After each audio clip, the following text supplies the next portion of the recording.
I use one of these matte boxes. You know why you use matte boxes? It's for the client. It's for the client alone, okay? It makes the camera look beefy, so you just throw a matte box on it and you look really, really cool, right?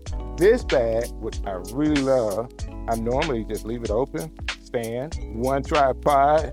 There's my second tripod. All that's here. Now, these are not the tripods I've used in this studio. Then I have a couple of toolboxes, all right? Yeah, definitely, right? The eCam stuff for the win. I have this eCam bag. I don't have my microphones in here, but these are where I keep all my lapel mics. Very, very handy. I'm actually using these two.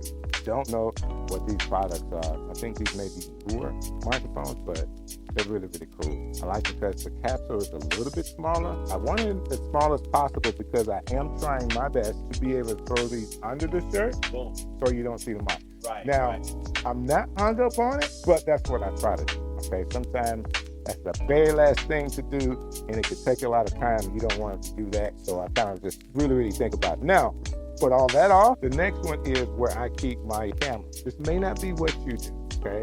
I know you can get the Pelican case, put all the cameras in there and go. I had to do something a little handy with mine. So I have lens and cameras in here. I could do a little better job with my sectioning and everything, but this is where it's at. Nice and comfortable. I keep the cages on the cameras. I still have my HDMI line on there. Of course, it's actually in there in such a way that it's not gonna break.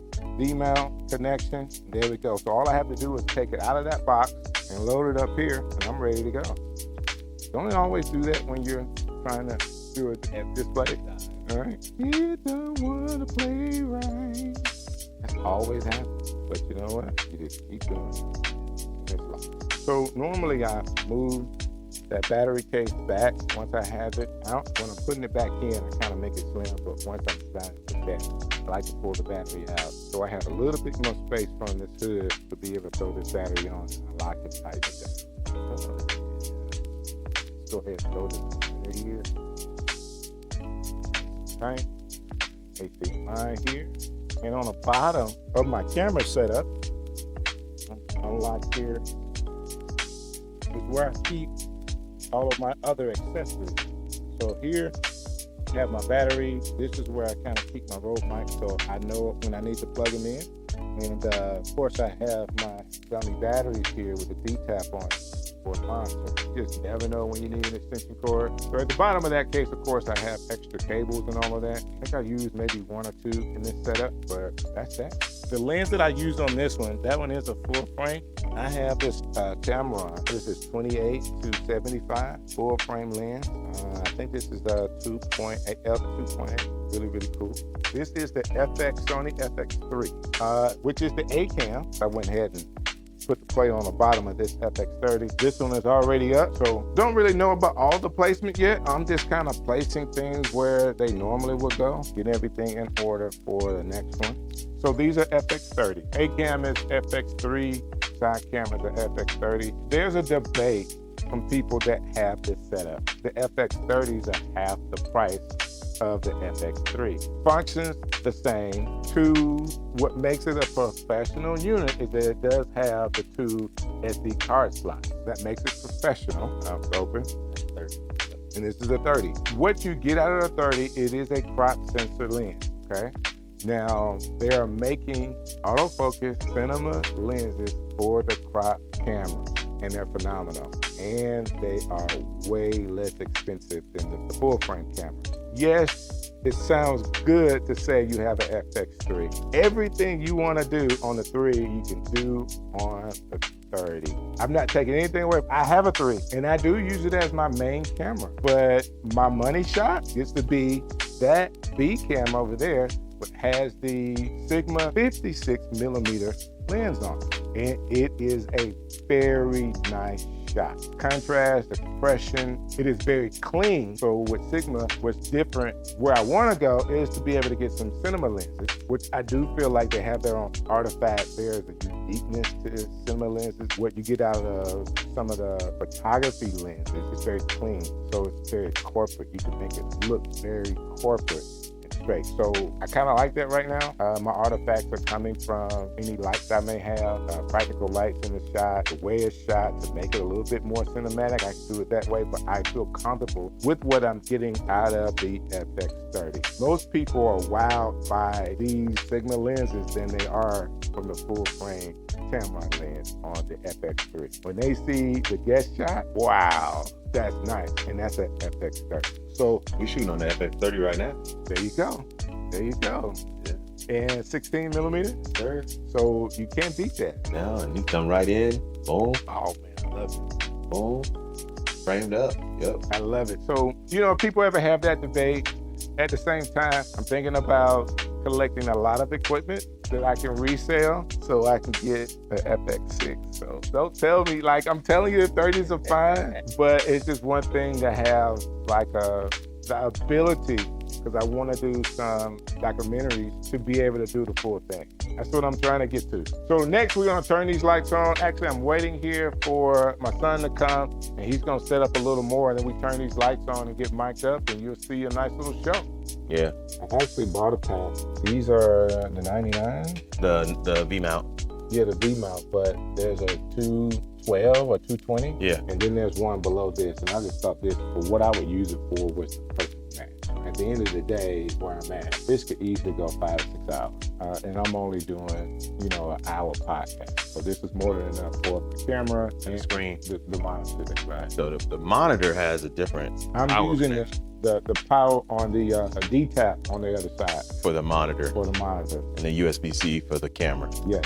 Now, I will tell you this, for aesthetics, DSLR shooter, or I think it's Taylor Pipe, he has his cinema rig that gives you, it makes your camera look a little bit.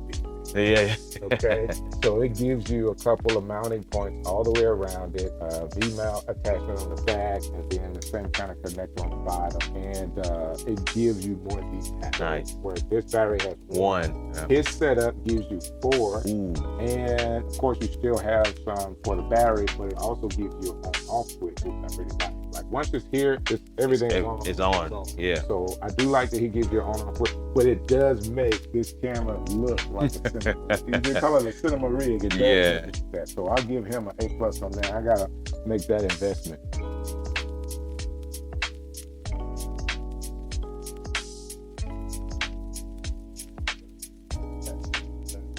Yeah, we'll have to do that. It's in the shot. Oh, you got the Saru lens. Oh no, you got the Saru handle. Right. For all of them. For all of them, yes. Okay. And I think it's the cage too. So the cage. Okay, the whole cage is Saru. Saru. Okay. Got you. Because I need that light coming in there. It's still in the shot. Or we can just put it right here. So this spot here is, it's called the Link Entrepreneurship Center in Birmingham, and hanging out with my guy, DJ Strick, getting ready to shoot a podcast here in the lobby area. But I did want to show some of the meeting space. Lights are off in here, so I'm gonna adjust a little bit to see if I can make sure you can see. They got a little table here at the back, row of chairs, some storage area behind here as well. Kind of see, you know, your soundboard and whatnot off to the side here. They've got the mics.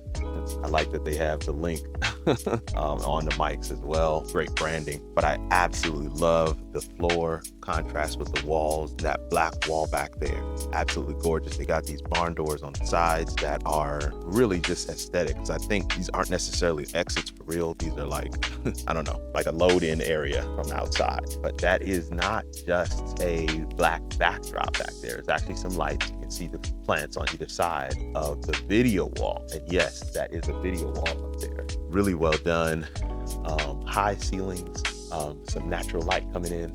They have another LED light panel here kind of suspended from the ceiling. See some speakers as well. In addition, they do have a light, or I should say joist or whatever, up at the top there. So they are able to get that good lighting on the subject, whoever's on stage. I don't see any reason to have any more seating than this. This is a great use of the space. Got the little fans in there and everything. 2 steps up, stage is built in. It's got some LED lights going around the stage, so you can almost just imagine what that will look like, having a presenter up here being able to speak to the audience. Just so well thought out, so well executed in terms of what it looks like and what that end product is. In addition, you have other spaces. Like I love, there's a balcony up here as well. And And the joke is like this whole balcony area is just kind of bumped out, was not there originally. That was put in by the people who redesigned this space. This is an old cleaners. So they bumped that out, gave themselves some storage behind this wall here. Then they wrapped it with something really cool. You got some theater seats here,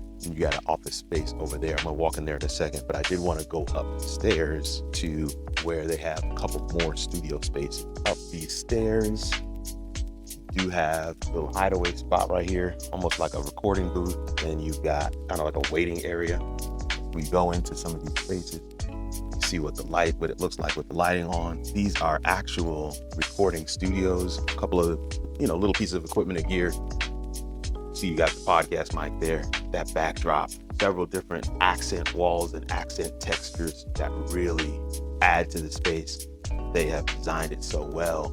Then you have one more space here. You see the equipment here. You can see the microphones. I love this bookcase, the different accents, the different touches, the different pieces that are put in there. Just the way that they have been very intentional about every space that they have here. And the fact that you have the balcony right on the other side is just absolute gold.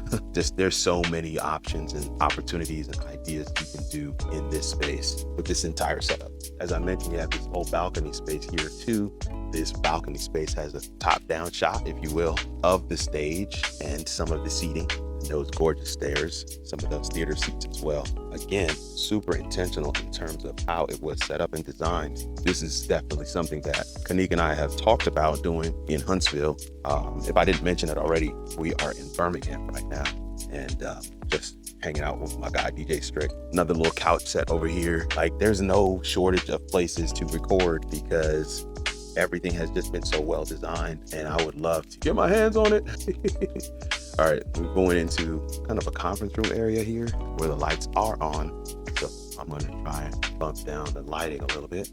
Kind of see there's a small office to the side here where my guy DJ has some of his stuff stored, but he could very easily use this as a recording space as well if he so desired. It's got a gobo, it's got a lot of equipment and stuff, but I did want to show that fuller view of the conferencing room. This is right off of the main lobby where we're going to shoot the podcast, but a lot of options in terms of recording spaces, in terms of just different things, different ways that you can be able to set up, but also for a creative and or entrepreneur who is really trying to take it to the next level, just needs a little space to be able to work, get some things done. This could be a game changer as well. Right now, not out in the main lobby, got the lights off, getting ready to set up for recording, so we'll go ahead and leave it there.